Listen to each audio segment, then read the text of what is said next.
ونعوذ بالله من شرور أنفسنا ومن سيئات أعمالنا من يهدي الله فلا مضل له ومن يضلل فلا هادي له وأشهد أن لا إله إلا الله وحده لا شريك له وأشهد أن محمدا عبده ورسوله أما بعد فإن خير الحديث كتاب الله وخير الهدي هدي محمد صلى الله عليه وسلم وشر الأمور محدثاتها وكل محدثة بدعة كل بدعة ضلالة وكل ضلالة في النار.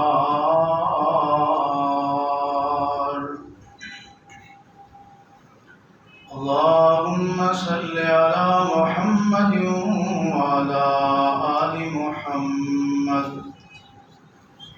كما صليت على إبراهيم وعلى آل إبراهيم إنك حميد مجيد.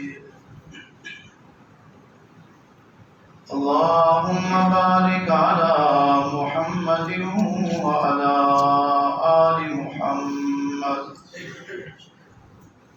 كما باركت على إبراهيم وعلى آل إبراهيم إنك حميد مجيد. أعوذ بالله السميع العليم من الشيطان الرجيم. بسم الله الرحمن الرحيم.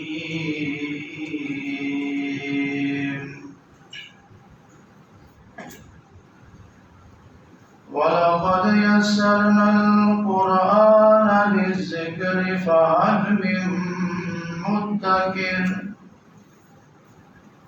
وقال الله تبارك وتعالى في مقام آخر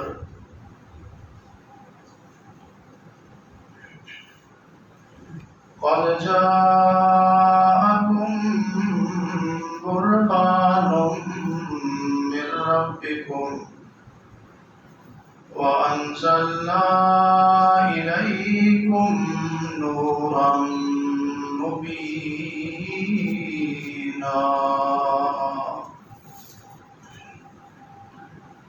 ہر قسم کی حمد و ثنا، کبریائی، بڑائی، عظمت، جلالت اللہ وحدہ لا شریک کی ذات گرامی کے لیے خاص. انگنت لا تعداد، بے شمار، بے انتہا، بے حد اور بے حساب صلاۃ و سلام ہو، درود و سلام ہو امام کائنات، سرور کائنات، رحمت کائنات، امام الانبیاء، سید الانبیاء، خاتم الانبیاء، امام اعظم جناب محمد رسول اللہ صلی اللہ تعالی علیہ وآلہ وصحبہ وسلم کی ذات گرامی پر اللہ تعالیٰ کی رحمت نازل ہوں. صحابہ کرام، اہل بیت اعظام، تابعین، تبع تابعین، محدثین، مفسرین، اولیاء کرام، بزرگان دین پر جن کی محنتوں، کاوشوں اور قربانیوں سے اللہ کا دین ہم تک پہنچا. اللہ کریم ان سب پہ راضی. واجب احترام معزز سامعین کرام، آپ کو یاد ہوگا پچھلے جمعۃ المبارک کے خطبہ میں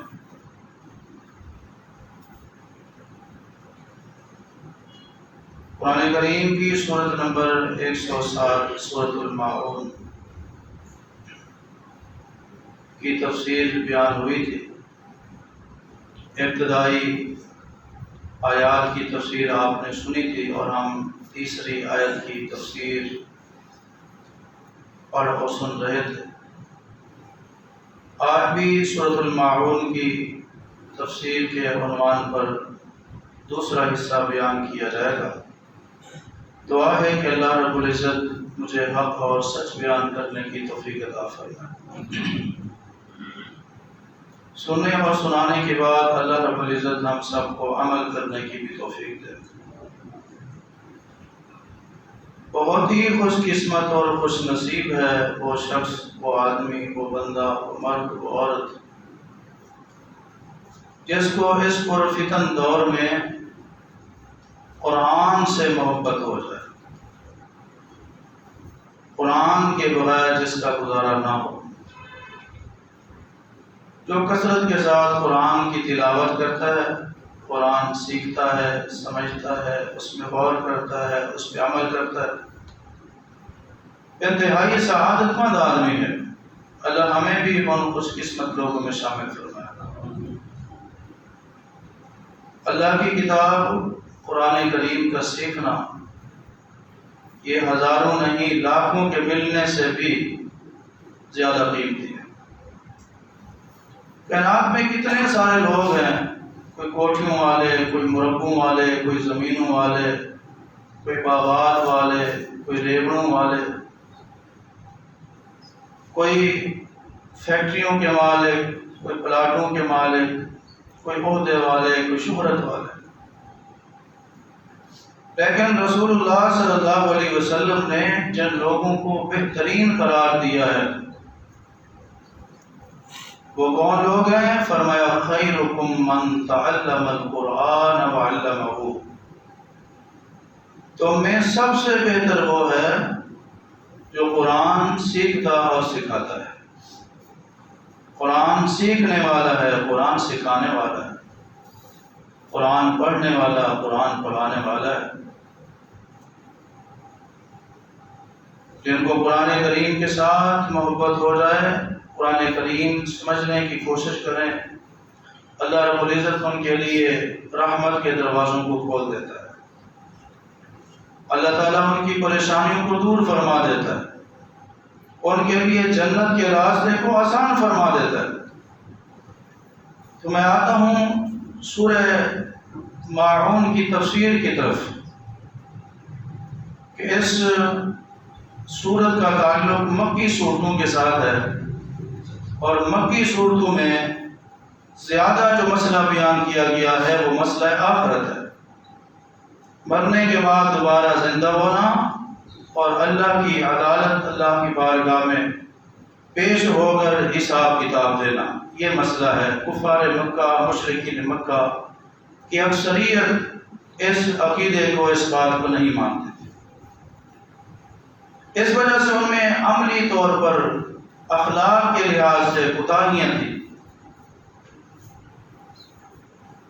پہلی آیت میں اللہ رب العزت نے اپنے پیارے محبوب حضرت محمد مصطفیٰ صلی اللہ علیہ وسلم کو یہی ارشاد فرمایا، بسم اللہ الرحمن الرحیم،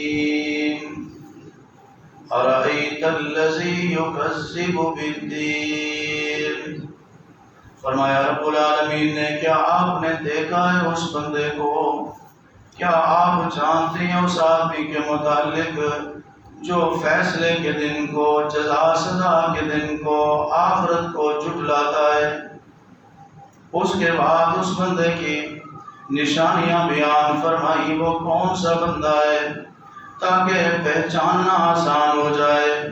فرمایا فَذَلِكَ الَّذِي يَدْعُو الْيَتِيمَ، یہ آخرت کا جو انکار کرنے والا ہے، آخرت کو جو جھٹلانے والا ہے، اس کی پہلی نشانی یہ ہے کہ وہ یتیم کو دھکے دیتا ہے۔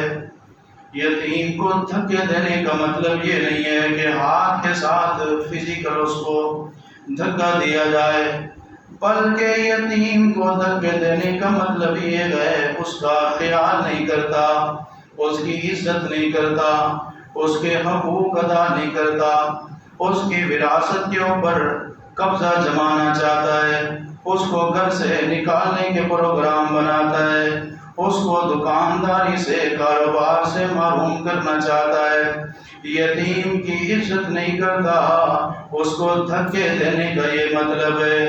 اور وہ بندہ یتیم کو دھکے دے گا، یتیم کا مال کھائے گا، یتیم کو ستائے گا، یتیم کو پریشان کرے گا، جس کا مسئلہ آخرت پر ایمان نہیں ہے۔ ہمارے معاشرے میں کئی ساری قسمیں موجود ہیں۔ ایک اہم بات کہ یتیم کسے کہتے ہیں؟ یتیم اس کو کہتے ہیں کہ بلوغت سے پہلے جس کا باپ فوت ہو جائے، چھوٹی عمر ہے، ابھی وہ بچہ بالغ نہیں ہے، اس کے بالغ ہونے سے پہلے والی جو عمر کا حصہ ہے، اس میں اگر اس کا باپ فوت ہو جائے تو اس کو یتیم کہتے ہیں۔ ماں فوت ہونے کی صورت میں اس کو یتیم نہیں کہا جائے گا۔ بعض لوگوں نے اپنی طرف سے ایک بات مشہور کی ہوئی ہے، جس کا باپ فوت ہو جائے وہ یتیم ہے، جس کی ماں فوت ہو جائے وہ مسکین ہے۔ یہ بات من گھڑت ہے، اس کی کوئی دلیل نہیں ہے۔ یہ تین لفظ عام طور پر بولے جاتے ہیں، فقیر، مسکین، یتیم۔ فقیر اس کو کہتے ہیں جس کے پاس کچھ نہ ہو، مسکین اس کو کہتے ہیں جس کے پاس کچھ ہے تو صحیح، لیکن اس کی ضروریات کو پورا کرنے کے لیے وہ کافی نہیں ہے۔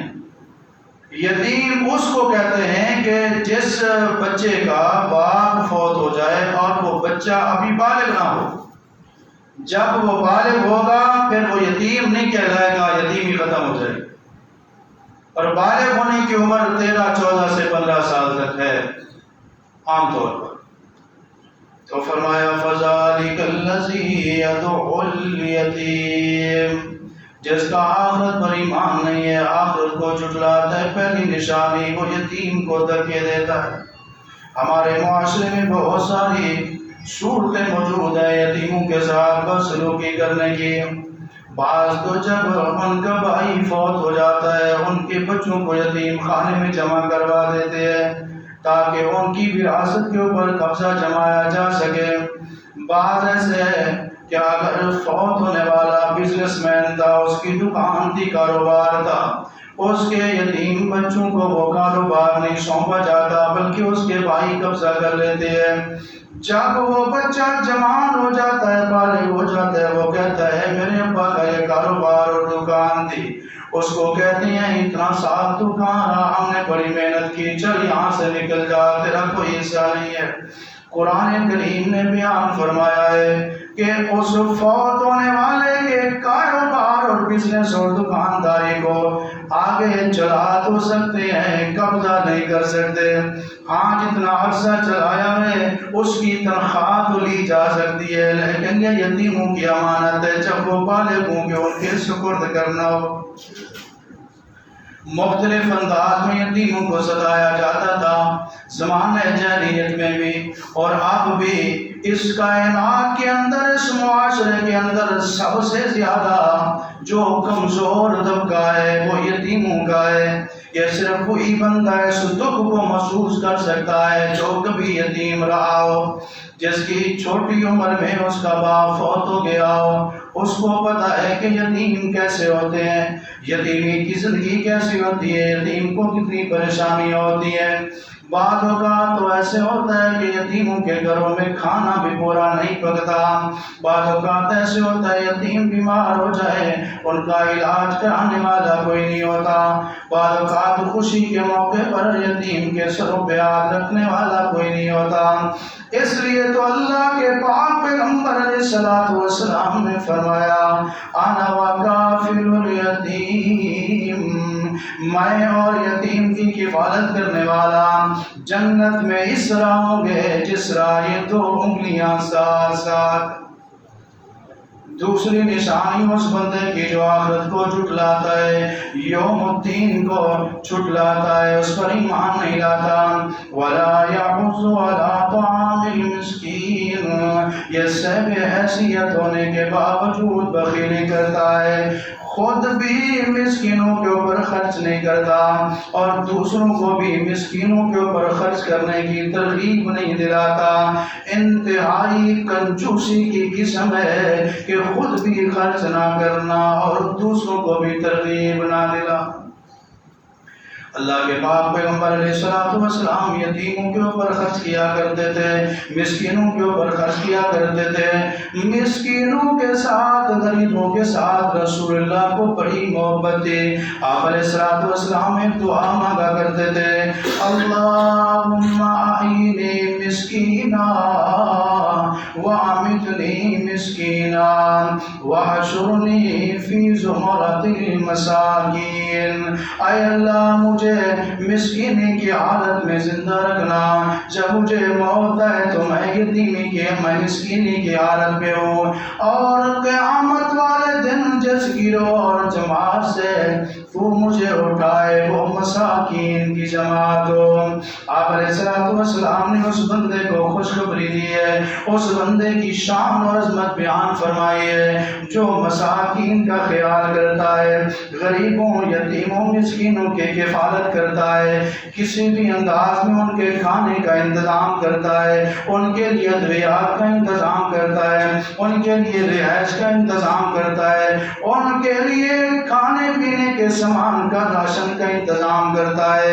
آپ علیہ السلام نے فرمایا، الساعی علی الارملۃ والمساکین، فرمایا وہ بندہ جو یتیموں کے لیے، جو بیوہ عورتوں کے لیے، جو مساکین کے لیے بھاگ دوڑ کرتا ہے، اپنے پاس ہے وہ بھی لگاتا ہے، دوست احباب سے رابطہ کرتا ہے، جاننے والوں کو ترغیب دلاتا ہے، بیواؤں کا خیال رکھنے کے لیے، مساکین کا خیال رکھنے کے لیے جو دوڑ دھوپ کرتا ہے، محنت کرتا ہے، کوشش کرتا ہے. اللہ کے پاک پیغمبر علیہ السلام نے اس کا اجر و ثواب بیان فرمایا.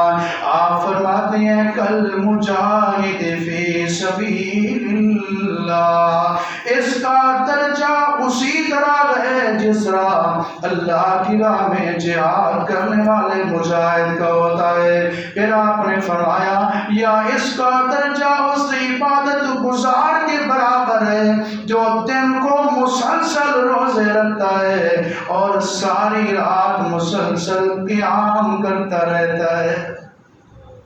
قرآن کریم میں اللہ رب العالمین نے ان لوگوں کے بارے میں خوشخبریاں بیان فرمائی جو مساکین کا خیال کرتے ہیں، جو خود بھی کھاتے ہیں، غریبوں کو بھی کھلاتے ہیں، جو مساکین کو کھلا کر خوشی محسوس کرتے ہیں. بعض بندے ایسے چٹی سمجھ کے دے دیتے ہیں، اب غریب بندہ ہے، آ گیا ہے، سوال کر لیا ہے تو پھر خالی کیسے بھیجوں، یہ کیا کہے گا. یتیم مسکین کے ساتھ جو تعامل کرنا ہے، جو اس کے لیے کھانے کا بندوبست کرنا ہے، جو اس کے ساتھ ہیلپ کرنی ہے، اس کو چٹی نہیں سمجھنا بلکہ اللہ کی رضا، سعادت اور خوشی محسوس کرتے ہوئے مساکین کے ساتھ اچھا سلوک کرنا چاہیے.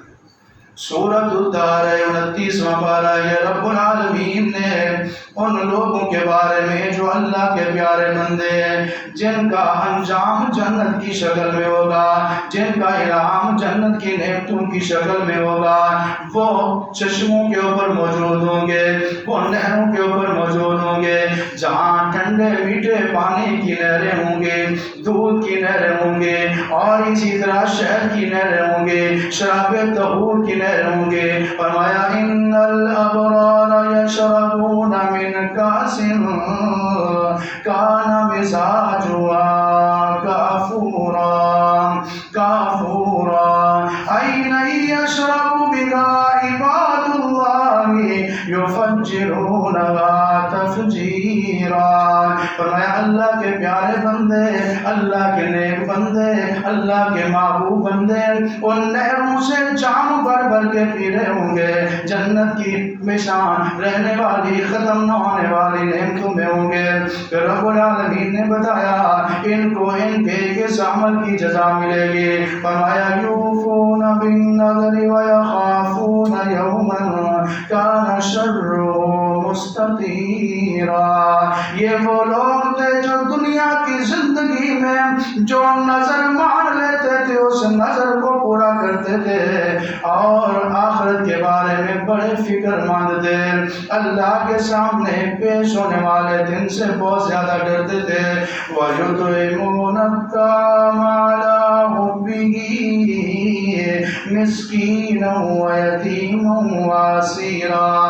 کھانا بہت لذیذ تھا، کھانے کی ضرورت تھی، پسند کرنے کے باوجود، ضرورت کے باوجود اور پسند ہونے کے باوجود، یطعمون الطعام، یہ مسکینوں کو، یتیموں کو، قیدیوں کو اپنا پسندیدہ کھانا کھلا دیا کرتے ہیں۔ ایک تو ہے کہ گھر میں سالن خراب ہو گئی، کسی غریب کو دے دو، روٹی سوکھ گئی ہے، باسی ہو گئی ہے، کسی فقیر کو دے دو، گھر میں دال پکائی ہے، کسی نے نہیں کھائی یا اچھی نہیں پکی، یا کسی غریب کو دے دو۔ کوئی سبزی پکی ہے، کچھ لوگوں نے کھائی ہے، کچھ نے نہیں کھائی، یا ہمارا من نہیں کر رہا، دل نہیں کر رہا، غریب کو دے دو، نہیں۔ وَيُطْعِمُونَ الطَّعَامَ عَلَىٰ حُبِّهِ، کھانا وہ تھا جو خود کو پسند تھا، دل کرتا تھا میں خود کھاؤں، لیکن مسکین کو، یتیم کو، قیدی کو اپنا پسندیدہ کھانا دے دیا۔ وَيُطْعِمُونَ الطَّعَامَ عَلَىٰ حُبِّهِ مِسْكِينًا وَيَتِيمًا وَأَسِيرًا، اور ساتھ یہ بھی سوچ نہیں تھی جس کے ساتھ ہیلپ کر رہے ہیں کل یہ ہمارے کام آ سکتا ہے، یہ کسی مشکل میں ہم اس کو بلا سکتے ہیں، اس سے ہم مفادات حاصل کر سکتے ہیں، جہاں جائیں گے ہمیں سلوٹ کرے گا، لوگوں کے سامنے ہماری صحابت کے چرچے کرے گا۔ نہیں نہیں، انما نطعمکم لوجہ اللہ، وہ ان کو کھلاتے ہیں صرف اللہ کی رضا اور خوشی کے لیے۔ لا نريد منکم جزاء ولا شکورا، ہمیں کسی بدلے کی ضرورت نہیں، ہمیں شکریہ والے جملے سننے کی ضرورت نہیں۔ رب العالمین نے فرمایا فوقاهم اللہ شر ذلك اليوم ولقاهم نظرة وسرورا۔ یہ جو لوگ یتیموں، مسکینوں اور قیدیوں کا خیال کرتے ہیں، اللہ کے بندوں کو اپنے پسندیدہ کھانے کھلاتے ہیں، یتیموں کو، مسکینوں کو، غریبوں کو ان کا خیال کرتے ہیں، ان کو یاد رکھتے ہیں، فرمایا قیامت کا دن ہوگا، اللہ رب العالمین ایسے لوگوں کے لیے اس دن کی سختیوں کو دور فرما دے، ان کو خوشیاں عطا فرمائے گا، ان کو تر و تازگی عطا فرمائے گا۔ اس لیے وَلَا يَحُضُّ عَلَىٰ طَعَامِ الْمِسْكِينِ، جس کا آخرت پر ایمان ہے وہ مساکین کا خیال کرتا ہے، وہ فقیروں کا خیال کرتا ہے، وہ غریبوں یتیموں کا خیال کرتا ہے، اور جس کا آخرت پر ایمان نہیں ہے وہ یتیموں کو دھکے دیتا ہے، ان کا مال ہڑپ کر جاتا ہے، ان کا حق کھا جاتا ہے، اور مساکین کو خود بھی نہیں کھلاتا اور دوسروں کو بھی کھلانے کی ترغیب نہیں دلاتا۔ آگے چلتے ہیں، اس کے بعد رب العالمین قرآن کریم میں فرماتے ہیں فَوَيْلٌ لِّلْمُصَلِّينَ، یہ چوتھی آیت ہے سورۃ الماعون کے، فرمایا ہلاکت ہے، فویل، ہلاکت ہے، تباہی ہے، بربادی ہے، عذاب ہے، آگ ہے، اللہ کی رحمت سے دوری ہے ان لوگوں کے لیے مسلمین جو نمازی ہیں، نمازیوں کے لیے ہلاکت ہے، عذاب ہے، تباہی ہے، بربادی ہے۔ ہم نے تو یہ سنا ہے کہ نمازیوں کے لیے جنت ہے، نمازیوں کے لیے رب کی مہربانیاں ہیں، نمازیوں کے لیے ان کے معاملات میں آسانیاں ہیں، نمازیوں کے لیے حفاظت ہے، عزت ہے، برکت ہے، سعادت ہے۔ یہ کیا بات ہوئی؟ فَوَيْلٌ لِّلْمُصَلِّينَ، نمازیوں کے لیے ہلاکت ہے، تباہی ہے، بربادی ہے۔ آگے وضاحت آ گئی، گھبرانا نہیں، پریشان نہیں ہونا، ہر نمازی کے لیے ہلاکت، تباہی، بربادی اور عذاب نہیں ہے، خاص قسم کے نمازی ہیں جن کے لیے عذاب اور ہلاکت اور ویل ہے۔ فویل کی تفسیر میں مفسرین نے یہ بھی لکھا ہے ویل جہنم کی ایک وادی ہے کہ جہنم کے دوسرے مقامات اس کی سختی سے رب سے پناہ مانگتے۔ قرآن کریم میں یہ لفظ ویل تقریباً 5 مقامات پر آیا ہے۔ ویل ان لوگوں کے لیے جب ان مقامات کو پڑھا جاتا ہے پتہ چلتا ہے یہ لفظ کافروں کے لیے بولا گیا، یہ لفظ یہودیوں عیسائیوں کے لیے بولا گیا، یہ لفظ مشرکین کے لیے بولا گیا، یہ لفظ بے ایمانوں کے لیے بولا گیا کہ یہ سزا ہے ان لوگوں کے لیے۔ پہلا مقام سنیے، یہودی عیسائی کیا کیا کرتے تھے؟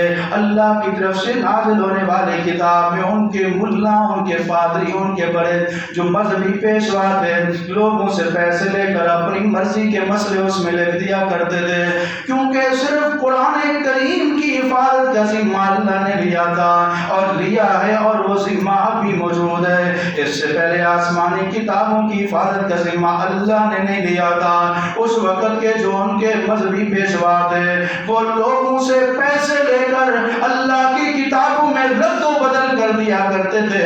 ایسے ظالموں، کافروں، بے دینوں، بے ایمانوں کے بارے میں رب العالمین قرآن کریم میں فرماتے ہیں فَوَيْلٌ لِّلَّذِينَ يَكْتُبُونَ الْكِتَابَ بِأَيْدِيهِمْ ثُمَّ يَقُولُونَ هَٰذَا مِنْ عِندِ اللَّهِ لِيَشْتَرُوا بِهِ ثَمَنًا قَلِيلًا فَوَيْلٌ لَّهُم مِّمَّا كَتَبَتْ أَيْدِيهِمْ وَوَيْلٌ لَّهُم مِّمَّا يَكْسِبُونَ۔ تین بار ایک ہی آیت میں فرمایا ہلاکت ہے، تباہی ہے، بربادی ہے، اللہ کے عذاب کے حقدار ہیں وہ لوگ جنہیں دنیا کے چند ٹکوں کی خاطر اللہ کی کتاب میں اپنی مرضی سے لکھ دیا، پھر لوگوں کو بتایا خیانت کرتے ہوئے، دھوکہ دیتے ہوئے، فرار کرتے ہوئے کہ یہ اللہ کی طرف سے یہ جو بھی انہوں نے کام کیا وَيْلٌ لَّهُمْ، ان کے لیے ہلاکت ہے، تباہی ہے، بربادی ہے، عذاب ہے۔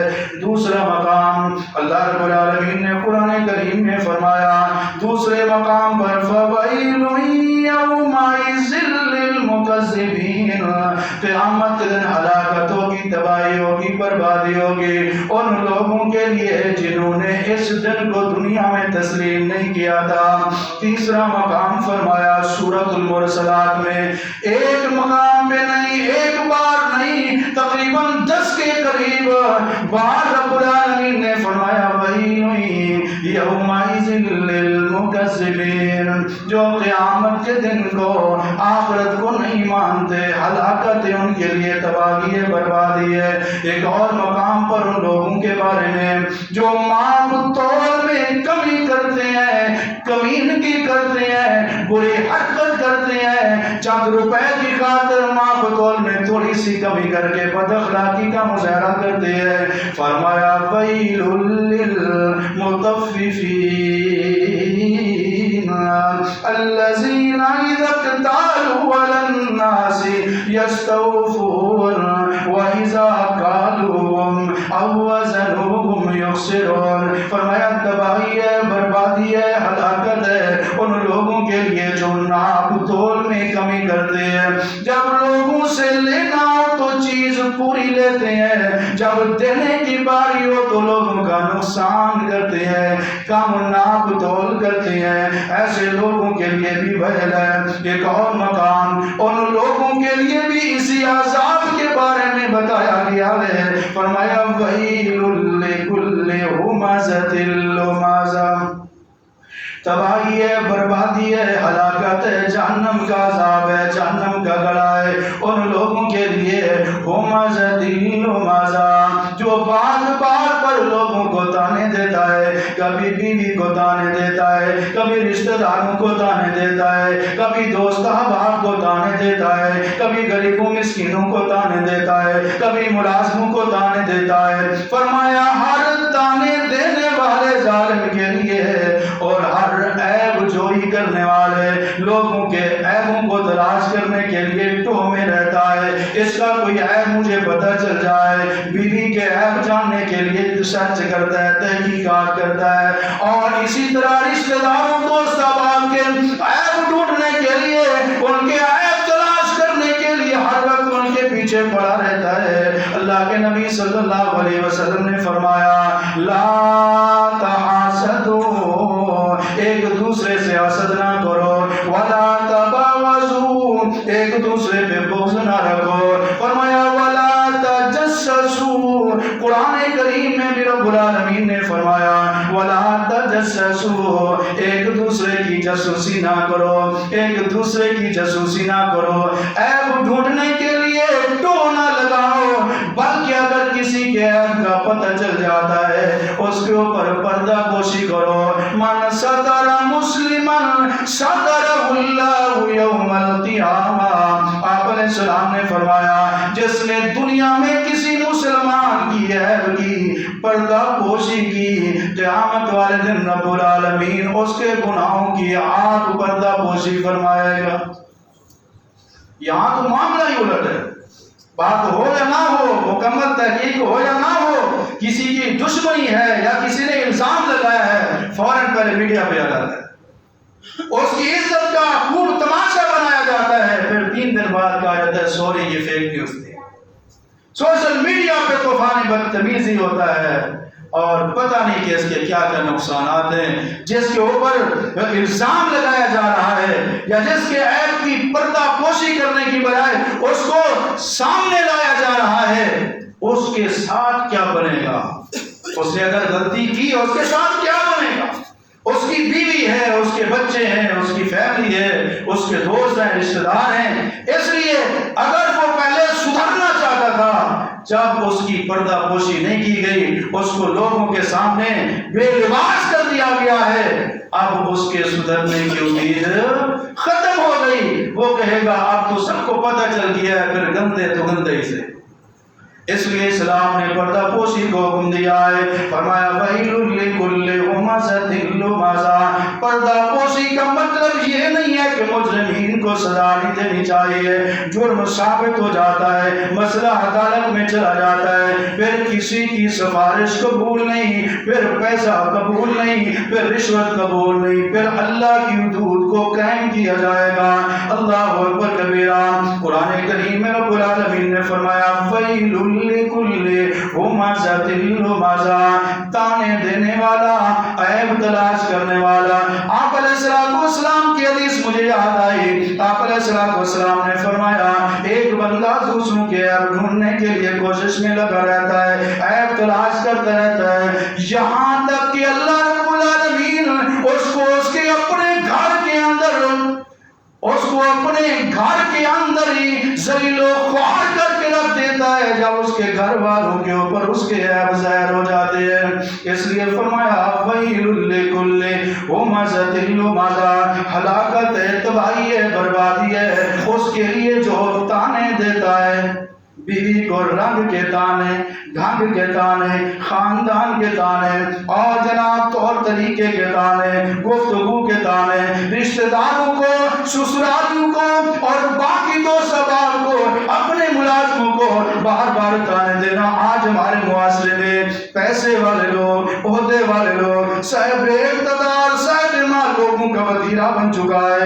آگے چلتے ہیں، رسول کریم صلی اللہ علیہ وسلم نے 2 لوگوں کے بارے میں بھی یہ لفظ وحل استعمال کیا ہے۔ ایک سفر میں آپ علیہ السلام موجود ہیں، صحابہ کرام کو آپ نے فرمایا نماز کے لیے تیاری کرو، وقت ہو گیا ہے۔ اللہ کے پیغمبر علیہ السلام کے صحابہ نماز کے لیے وضو بنا رہے ہیں، وضو کر رہے ہیں، وضو کرتے ہوئے کچھ لوگوں نے جلد بازی سے کام لیا، جلدی جلدی وضو کیا، یہاں تک کہ کچھ وضو کرنے والوں کی ایڑیاں خشک رہ گئی، پاؤں اچھے طریقے سے نہیں دھو سکے۔ رحمت للعالمین نے اعلان فرمایا، آپ نے خطبہ دیا، آپ نے فرمایا وَيْلٌ لِلْعَقَابِ مِنَ النَّارِ، ہلاکت ہے، تباہی ہے، بربادی ہے، آگ کا عذاب ہے ان لوگوں کے لیے جنہوں نے وضو میں پاؤں پورے نہیں دھوئے، جو ایڑیاں خشک ہیں، قیامت کے دن ان کو جہنم کی آگ سے عذاب دیا جائے گا۔ لفظ کیا ہے؟ وَيْلٌ لِلْعَقَابِ، تباہی ہے، بربادی ہے، ہلاکت ہے، جہنم کی آگ کا عذاب ہے۔ ایک اور بندے کے بارے میں بھی رسول کریم صلی اللہ علیہ وسلم نے اس عذاب کے بارے میں، اس انجام کے بارے میں فرما دیا، فرمایا وَيْلٌ لِلَّذِي يُحَدِّثُ لِيُزْعِجَ بِالْقَوْمِ وَيْلٌ لَهُ وَيْلٌ لَهُ وَيْلٌ لَهُ۔ ایک ہی حدیث میں 3 بار یا 4 بار اللہ کے پیغمبر نے فرمایا ہلاکت ہے، تباہی ہے، بربادی ہے، جہنم کا گڑھا ہے، جہنم کا عذاب ہے اس بندے کے لیے یحدث، جو اپنی طرف سے بات بناتا ہے، جو جھوٹی بات کرتا ہے، جو جھگت بناتا ہے، لیُضحِکَ بِهِ الْقَوْمَ، اس جھوٹ کی وجہ کسی کو تکلیف دینا نہیں ہوتا، کسی کا مال کھانا نہیں ہوتا، کسی کی حق تلفی نہیں ہوتی، بلکہ مقصد کیا ہوتا ہے کہ اس کی اس بناوٹی مصنوعی جھوٹی اور جھگت سے لوگ خوش ہو جائیں گے، لیُضحِکَ بِهِ الْقَوْمَ، لوگ اس کی بات کو سن کر ہنسیں گے، مسکرائیں گے۔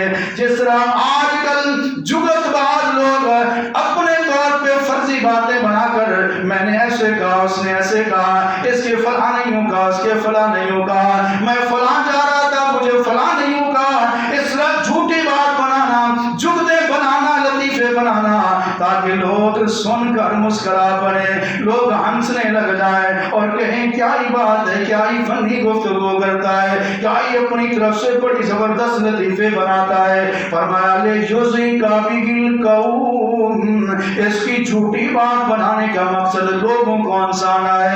وَيْلٌ لَّهُ وَيْلٌ لَّهُ وَيْلٌ لَّهُ، تباہ ہو گیا، برباد ہو گیا، لوگوں کو تو ہنسا رہا ہے، اپنا بیڑا غرق کر رہا ہے، لوگوں کو تو خوش کر رہا ہے، اپنے لیے جہنم کا عذاب خرید کر رہا ہے۔ تو اس آدمی کے بارے میں بھی رسول اللہ صلی اللہ علیہ وسلم نے اسی عذاب کے بارے میں آگاہ کیا ہے۔ یہ قرآن و سنت، قرآن اور حدیث سے چند مقامات ایسے تھے جو میں نے آپ کے سامنے بیان کی ہے۔ تو اسی صورت میں بھی، سورۃ المعون میں بھی اللہ رب العالمین نے ان لوگوں کے بارے میں وہی انجام ذکر فرمایا، اسی عذاب کا لفظ بولا، وہی الفاظ جو کافروں کے لیے، جو یہودیوں کے لیے، جو عیسائیوں کے لیے، جو بے دین کو لوگوں کے لیے، جو حرام خوروں کے لیے، جو بد اخلاق لوگوں کے لیے، جو جھوٹے لوگوں کے لیے اللہ نے یا اللہ کے رسول نے قرآن اور حدیث میں الفاظ بیان فرمائے ہیں، وہی لفظ یہاں پر نمازیوں کے لیے بولے گئے۔ فَوَيْلٌ لِّلْمُصَلِّينَ، کون سے نمازی؟ الَّذِينَ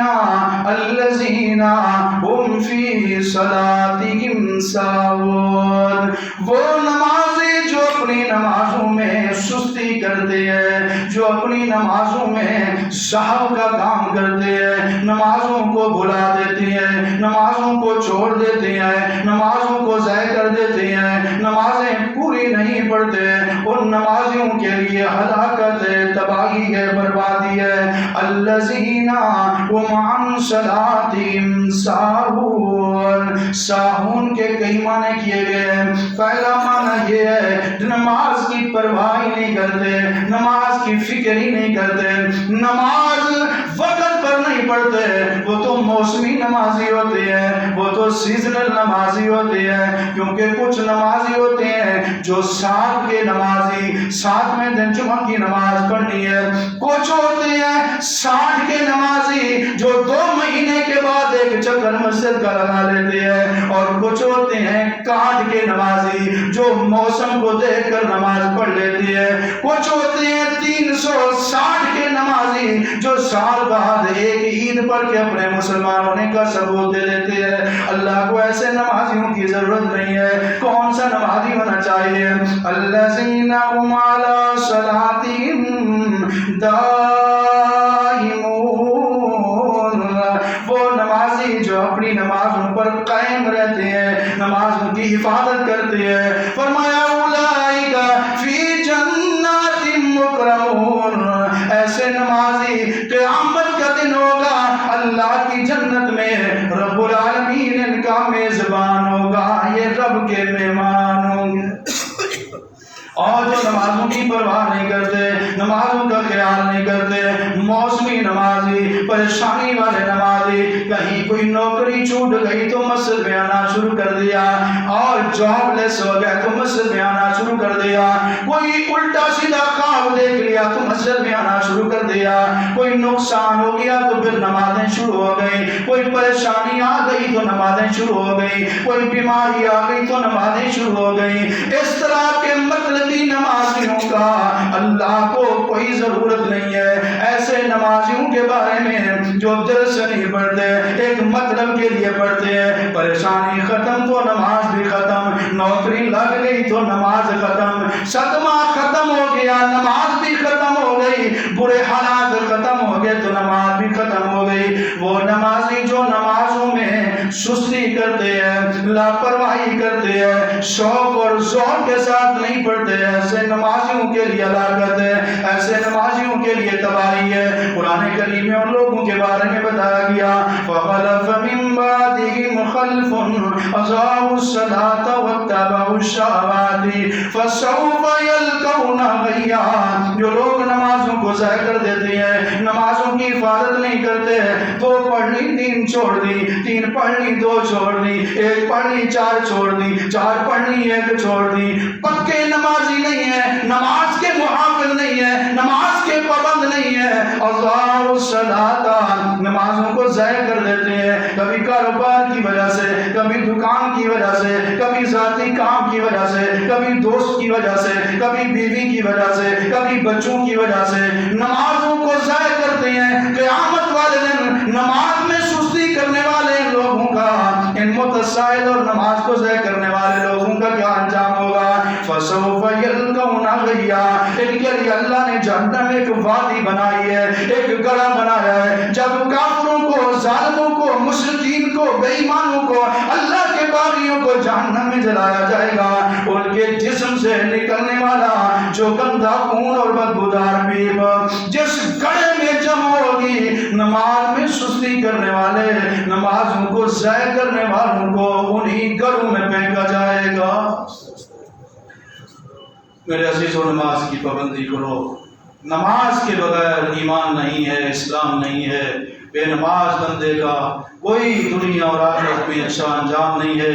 قیامت کے دن سب سے پہلے جس چیز کے بارے میں پوچھا جائے گا وہ نماز ہے۔ تمام بھائیوں اور بہنوں سے گزارش ہے، نماز کے معاملے میں اگر پہلے سستی تھی، کوتاہی تھی، غفلت تھی، یہ قرآن اور حدیث کی روشنی میں جو بیان سنا ہے، آج سے دلوں میں عہد کریں کہ بقیہ جو زندگی ہے ہم نماز میں سستی نہیں کریں گے، نمازوں کو ضائع نہیں کریں گے۔ 4 دن کی زندگی ہے۔ اللہ کے نبی صلی اللہ علیہ وسلم فرماتے ہیں، جبرائیل میرے پاس اللہ کا پیغام لے کر آئے، اور اللہ کا پیغام کیا تھا؟ اے میرے محبوب، عش ما شئت فإنک میت، جتنا عرصہ زندگی گزار لو، ایک وقت ایسے آنے والا ہے کہ آپ بھی زندوں کی فہرست سے نکال کر مردوں کی لسٹ میں ڈال دی۔ اس لیے ہمیں نمازوں کی پرواہ کرنی چاہیے، خود بھی نمازی بن جائیں، اپنے بچوں کو بھی نمازی بنائیں، اور اس ہلاکت، تباہی، بربادی والے عذاب سے اپنے آپ کو بچا لیں۔ اللہ سے دعا ہے کہ اللہ رب العالمین ہم سب کو عمل کرنے کی توفیق عطا فرمائے۔ انشاءاللہ اللہ نے زندگی دی، اگلے جمعہ اسی مقام سے انشاءاللہ اس کی صورت کی تفصیل کو آگے چلا جائے گا۔ وآخر دعوانا الحمدللہ۔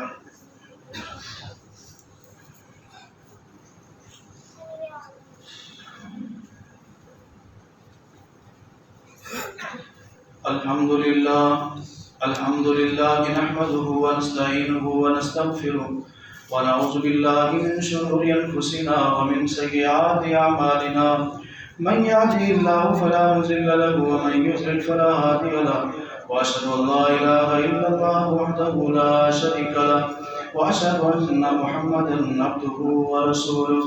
اللهم صل على محمد وعلى آل محمد كما صليت على إبراهيم وعلى آل إبراهيم إنك حميد مجيد۔ اللهم بارك على محمد وعلى آل محمد كما باركت على إبراهيم وعلى آل إبراهيم إنك حميد مجيد۔ اللهم اغفر لنا وللمؤمنين والمؤمنات والمسلمين والمسلمات الأحياء منهم والأموات، سبحان ربك رب العزة عما يصفون۔